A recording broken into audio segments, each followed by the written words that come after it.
Hello everyone, it's Jess Conto, your Wasteland reviewer, and welcome to the Wasteland, my weekly show where I take a deep dive into a particular film.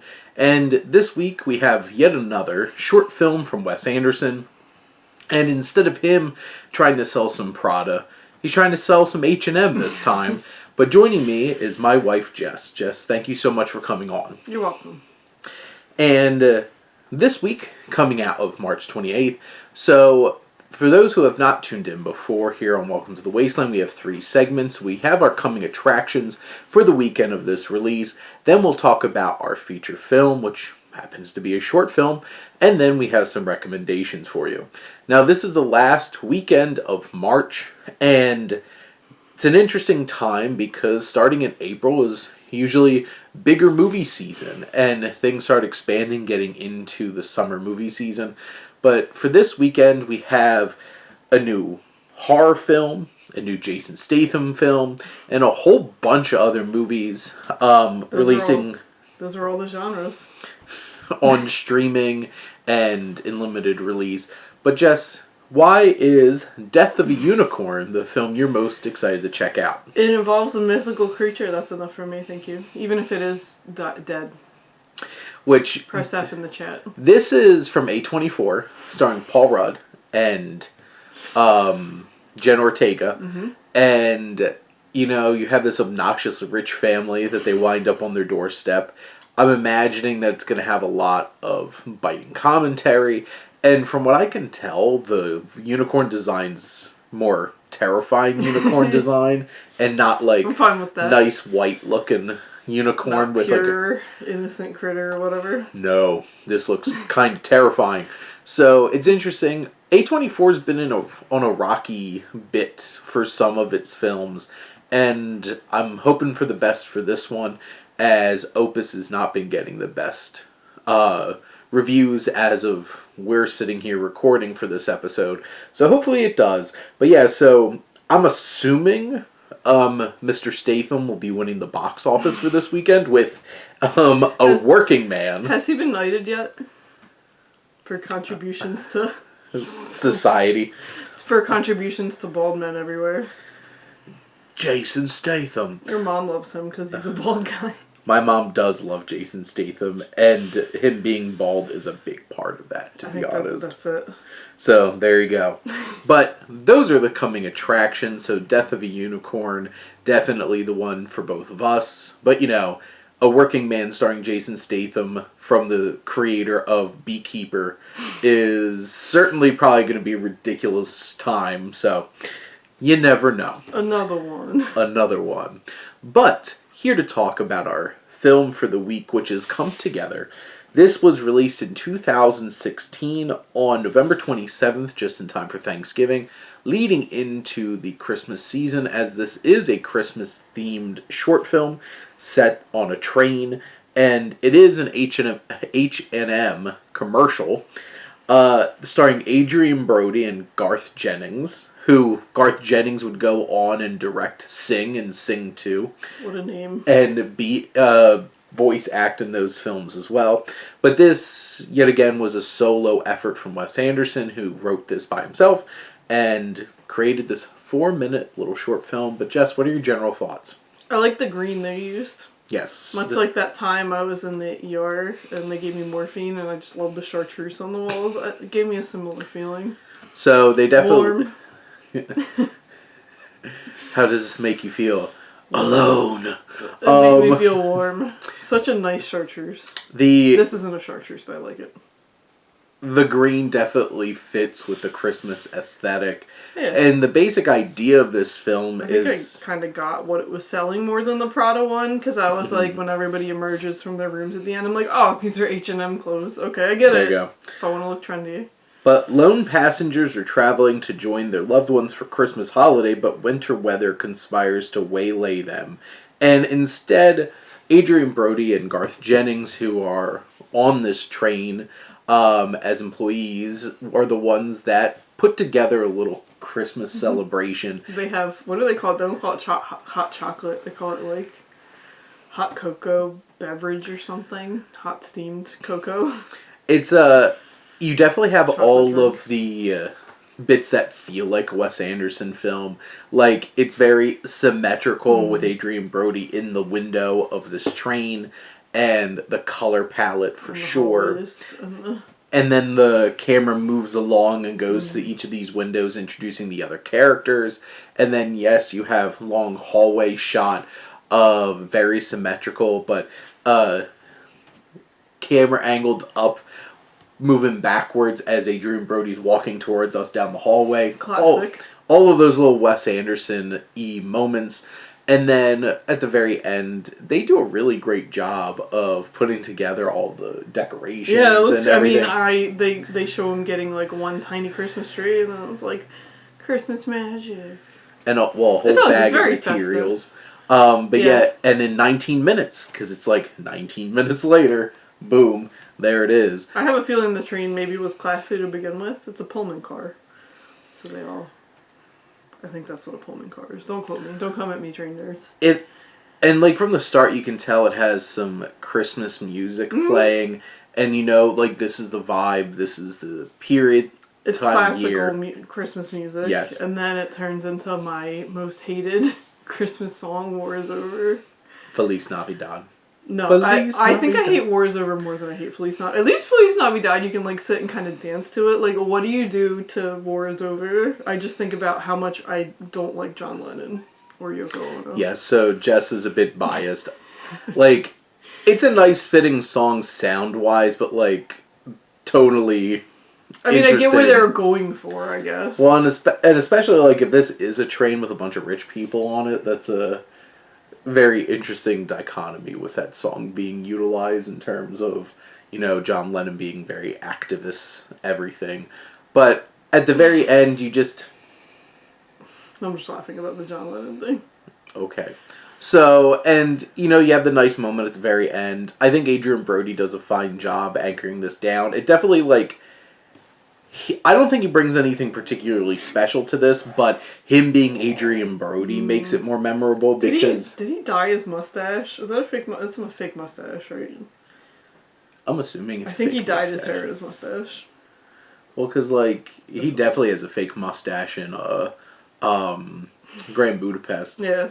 So but this one's, like, really dark. You can probably mess with the contrast, but... I was fixated on that. I do not know, Jess. I don't have that in my notes. Whether he dyed his hair and his mustache. Okay, well, my theory is that he dyed his hair and mustache. Because, like, you have Castello Cavalcanti, where, like, I think Jason Schwartzman brings personality to it. And like, a mustache. That's an organic one. Yeah, a real one. But, like, I think Adrian Brody just does a fine job here. He's a quirky conductor. Yep. He fills the role. There you go. And in general, like, there's not much else to this film. It's a nice little quaint experience. Quaint is a great way to put that. With H&M clothing. Can't say that fast. H&M. So, at the end of the day, I think this is a sweet little film. It's right there on YouTube. If you're trying to fill in the gaps during like a holiday party, just throwing this on, I think, it was like what, sets 3 a minutes? little tone. It's just shy of 4 minutes. This 4-minute little film. But yeah, Jess, do you have any other thoughts on Come Together besides the fact that you hate John Lennon? Oh yeah, doesn't Come Together? Didn't he write that one too? It's John Lennon all the way down.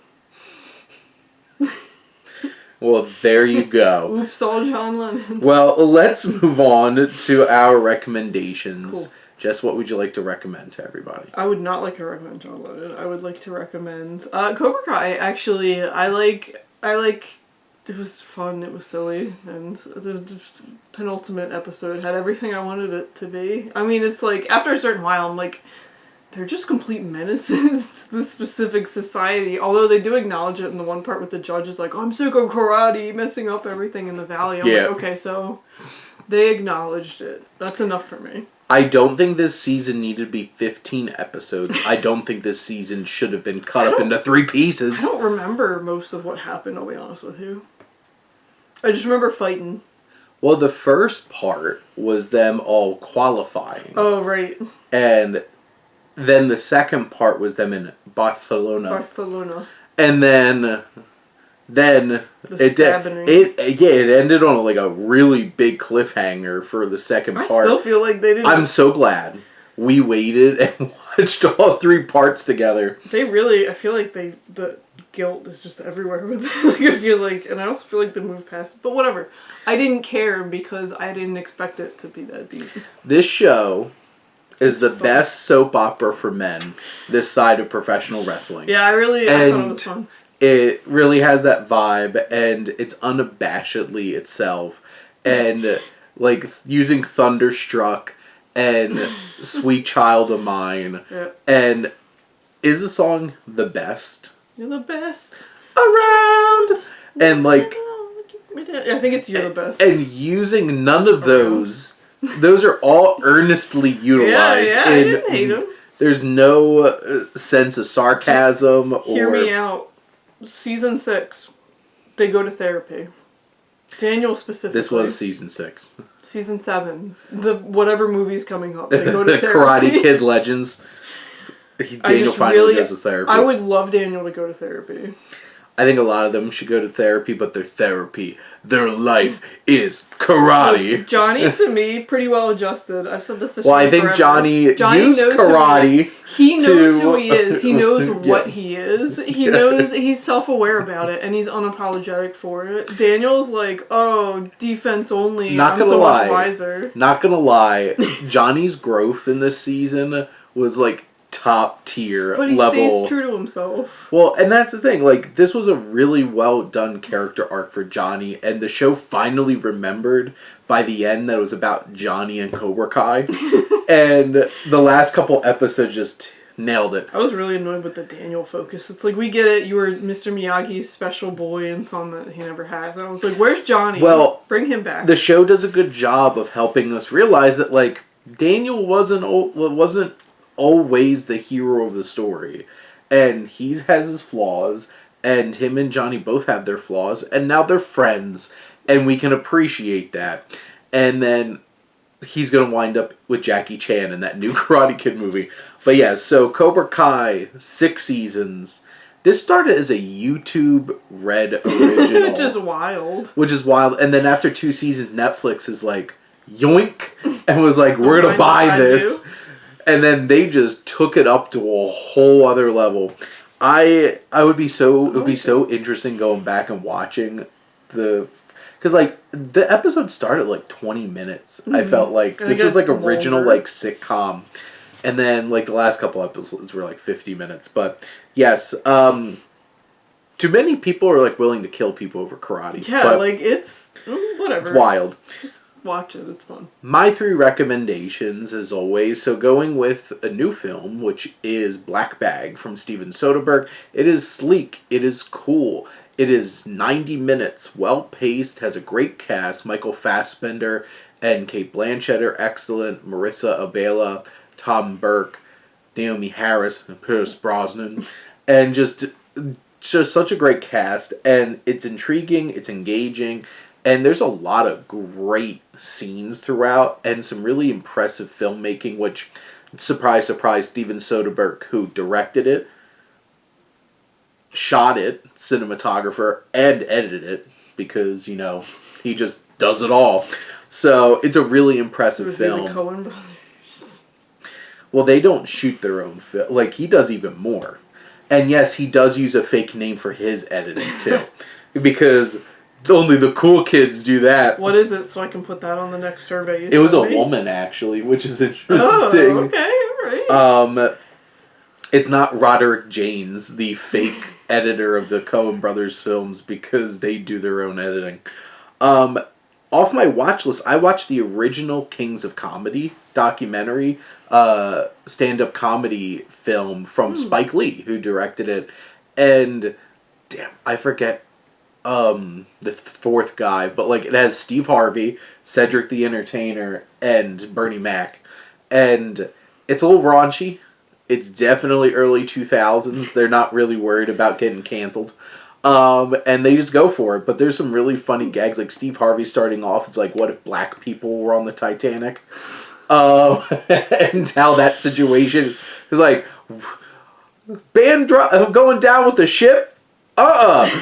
We're flipping them tables, and he like flips a table on the stage, gets on top of it, it's like, we got them napkins, catching all that wind. Now he's hosting Family Feud. Yes, he is hosting the feud.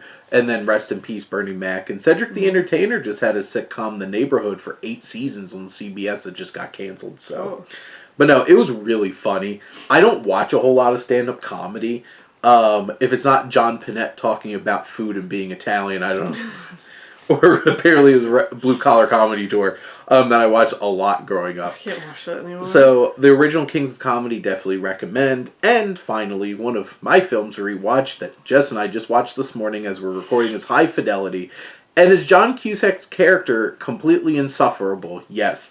But I do appreciate by the end the growth that I feel like the self-realization that he has, and finally the people around him stop giving him so much leeway in their relationships. We do love that arc for Laura. Yes. Good for her. And I like the list aesthetic, the music aesthetic, the Jack Black I miss of that it Jack all. Black. Made me miss early Jack Black. So, and it has a really good cast too. God, Tim Robbins with that ponytail, and I found out Catherine it's not Tim Zeta-Jones. Robinson. It's not Tim Robinson. That's what I was expecting when Shane's like, "Oh, it's Tim Robbins in a What? ponytail." I was expecting What are Tim you Robbins. talking about? So I was confused. No, this is Like, Tim how Robbins. old is this guy? Does he age? No. My bad. But those are my recommendations, and that is another episode of Welcome to the Wasteland. So that's a wrap. Jess, thank you so much for coming on and talking some Wes Anderson with me. You're welcome. And thank all of you out there for always tuning in and supporting your Wasteland Reviewer.